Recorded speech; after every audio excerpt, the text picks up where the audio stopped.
Kakinada seaport వాటాల బదిలీపై CM Chandrababu తన అనుకూల మీడియాతో తప్పుడు ప్రచారం చేస్తున్నారని మాజీ మంత్రి అంబటి రాంబాబు విమర్శించారు. సీపోర్టు వాటాల బదిలీ చట్ట ప్రకారమే జరిగిందని అంబటి రాంబాబు అంటున్నారు.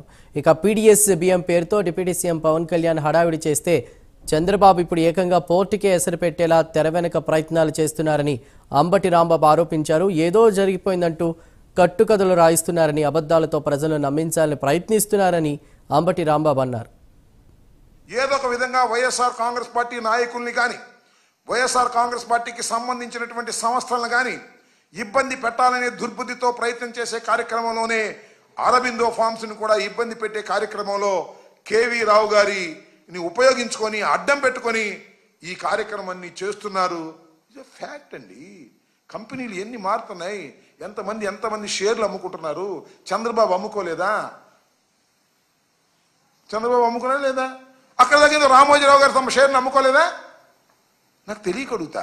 షేర్లు అమ్ముకోవడం, కొనుక్కోవడం, మళ్ళీ ఈ వచ్చిన డబ్బులని 449 కోట్ల రూపాయలు అరబిందో వాళ్ళు కేవీ రావు గారికి ఇస్తే అవి తీసుకెళ్ళి ఇంకో చోట ఇన్వెస్ట్ చేసుకొని ఆయన లబ్ధి పొందాడు.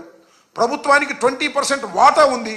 ఆ రోజున చంద్రబాబు నాయుడు గారు కేవీ రావు కట్టబెట్టే రోజున మొత్తం అంతా కట్టబెట్టి 20% నామినల్ ప్రైస్ ఏమో దీనికి పెట్టి చేశారు. అసలు కేవీ రావు గారి దగ్గర నుంచి కొనదలుచుకున్నప్పుడు, కత్తి పెట్టి కొనదలుచుకున్నప్పుడు, గన్ను పెట్టి కొనదలుచుకున్నప్పుడు మొత్తం కొనేసేవాడుగా.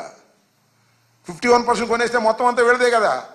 చంద్రబాబుకు అలవాటు. చిట్ ఫండ్ సంస్థలో సహాయకుడిగా ఉన్నాడు కదా జేజే రెడ్డి అని. ఆయన కుటుంబం దగ్గర కత్తి పెట్టాడో, గన్ను పెట్టాడో, కర్ర పెట్టాడో పెట్టి ఆ మొత్తాన్ని లాక్కుని చేశాడనేది జేజీ రెడ్డి వారసులు వచ్చి కంప్లైంట్ ఇచ్చారు. కేసు రిజిస్టర్ అయ్యి ఉంది. దాని మీద కూడా ఎంక్వైరీ జరుగుతుంది. గుర్తుపెట్టుకోమని మనం చేస్తాం.